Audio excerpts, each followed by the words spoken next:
I think it is important to understand the time we're in, the ramifications, and what is being attempted. There is a concerted effort by the corporate media, certain politicians, and very rich, powerful corporations to divide the population. It is the quintessential classic divide and conquer strategy. So I'll be doing something I've not done on this channel. Let me get the focus here. This is my private library. I think everything is interconnected, sort of like a domino effect. The way I begin my journey into the Matrix and exiting the Matrix. See, a lot of people don't even know they're in the Matrix. But once you've understood you've been in it, and then you escape it, then you can be empowered as a human and empower others around you. But the way to start that is through knowledge. When you understand that history has been a lie, that the events as they're portrayed by the historical societies like Smithsonian and History Channel, they are built upon narrative, as I mentioned in my video.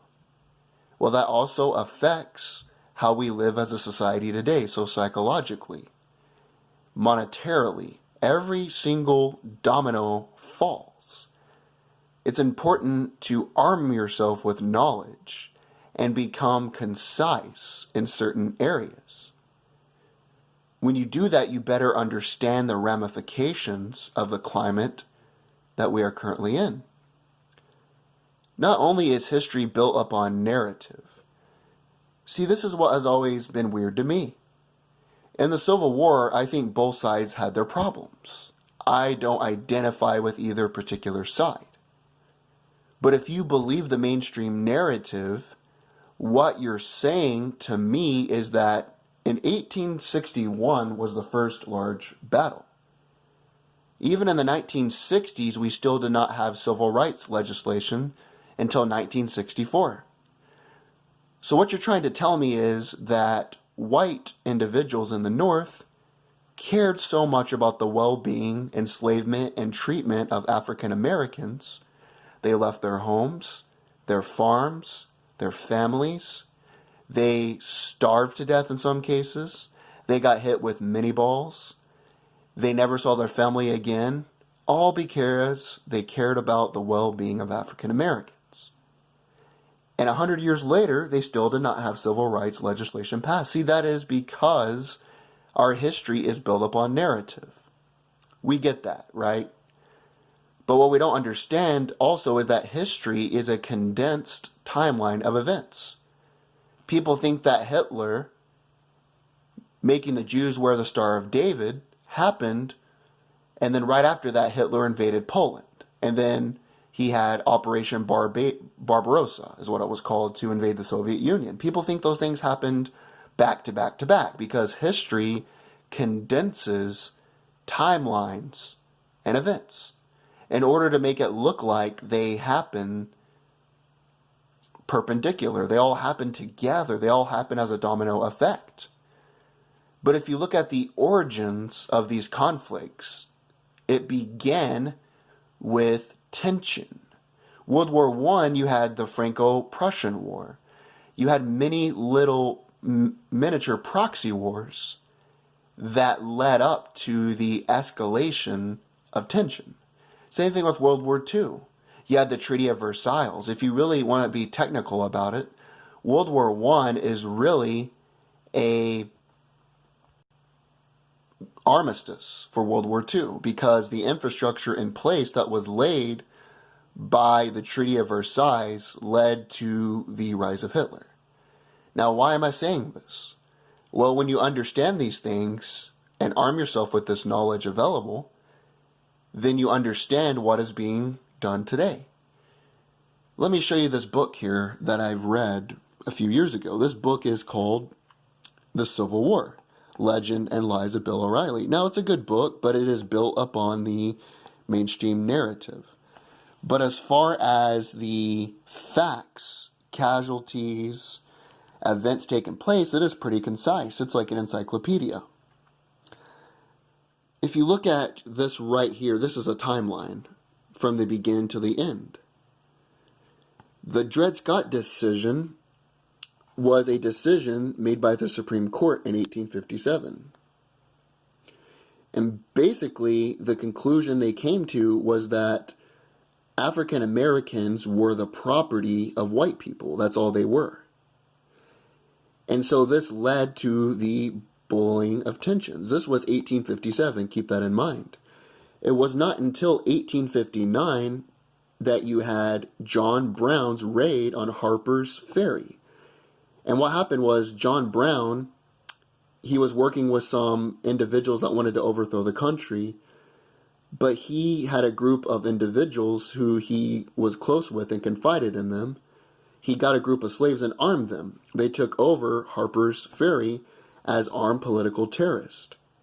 And Robert E. Lee, who was the highest ranking official during that time, along with Jeb Stuart, who was another general in the Confederate Army, but during this time they were in the United States Army, they brought down the rebellion and John Brown was hung. Think about that. This is 2 years. The tensions were boiling. And then in 1859, you had John Brown's raid. It was not until 1861, let me get to this timeline to be concise here.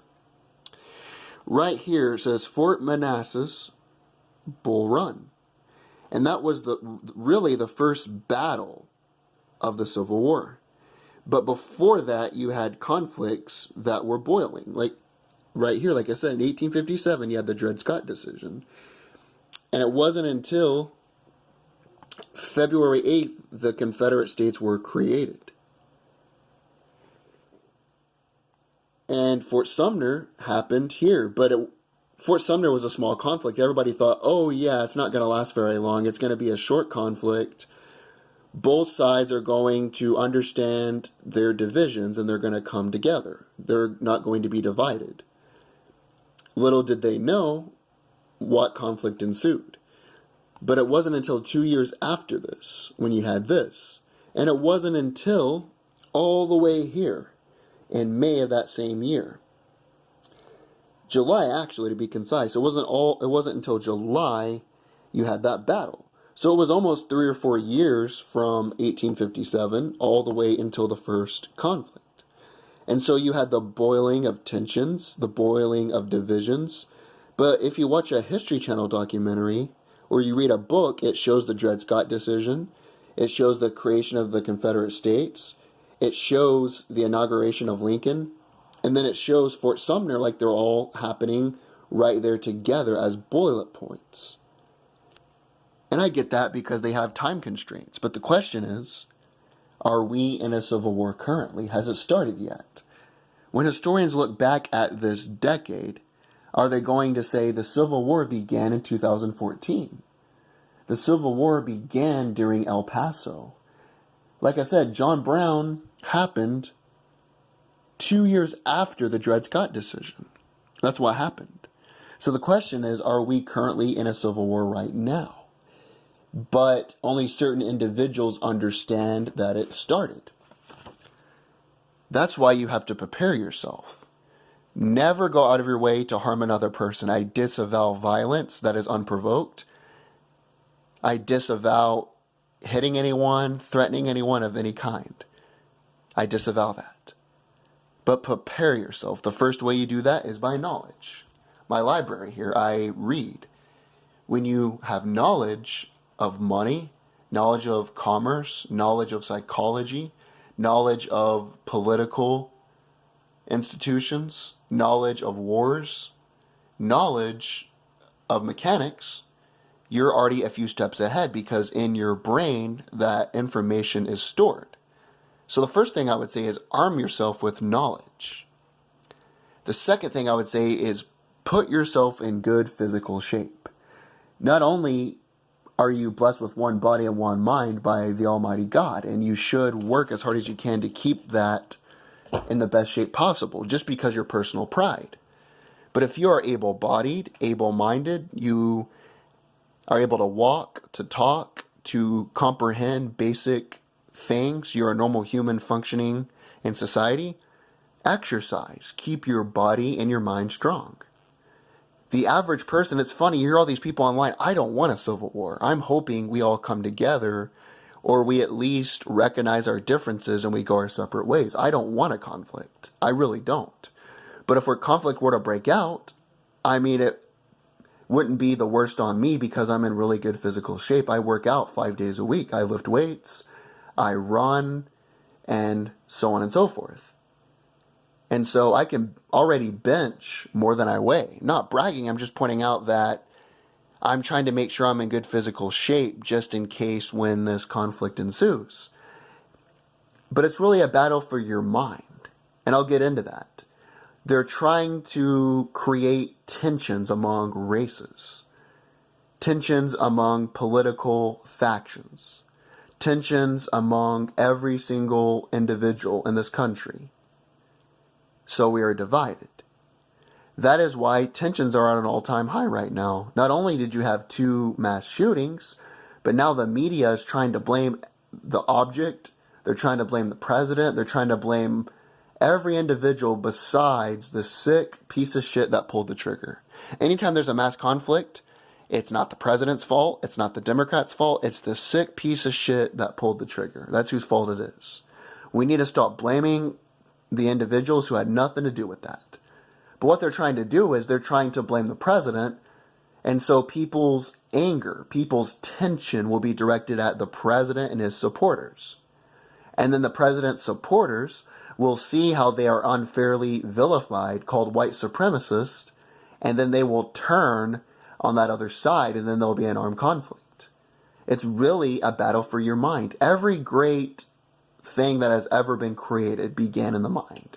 Whether it was a weapon of mass murder, whether it was a vaccine, whatever it was established in the mind. This is really a battle for your mind. That is why you've got to be mindful. You've got to be astute enough to understand what is taking place. Arm yourself with knowledge, put yourself in good physical and mental shape, and you will be ahead of the population. And what's funny to me is you see these morons online saying we need a civil war. And I guarantee you most of them would run 5 minutes up and down a hill and they would pass the hell out. It's like they want a war, but they run for about 5 minutes and they pass out. If you can't run 5 minutes, what the hell are you going to do when a conflict arises? Again, I don't want one to happen. I want us to all come together. I want us all to become stronger as a country. But I think it is possibly inevitable. And the question for me is not, as I stated previously, is there going to be a civil war? Is there going to be an armed conflict? The question for me is, has it already begun? Like I said, history condenses things in bullet points, and they create narratives. Notice there's narratives being created. You have the one narrative being created that Trump is a white supremacist and all of his white supremacist supporters want to exterminate Mexicans and other races. Then the other narrative is that the left wants a civil conflict to get Trump out of office. See, it's the same tactics, the same bullet points, the same exact tactics are being used. Psychological tactics are being used. Even in this book right here, this book is a pretty interesting read. I got it years ago, but it's called Propaganda. And this book is written by Edward Bernays. Edward Bernays was the nephew of Sigmund Freud. He is considered the father of public relations. In this book, he literally admits this, that he wants to play the public off on each other and play on our tribalistic instincts psychologically. That way, they can be controlled like the Pavlov dog. But this book talks about that. So when you understand that, you understand the timeline of events, and you understand the psychological ramifications, you will be a few steps ahead of the general population. In my next video, I will get into the mind. What can you do to ease your tension? Everybody is at high tension right now. They are at each other's throats. Their tensions are high. And so the question is, how can you de-escalate that tension in your life, individuals you know, and hopefully, no matter what side you're on, you can lower your group's intentions. And that will be in my next video.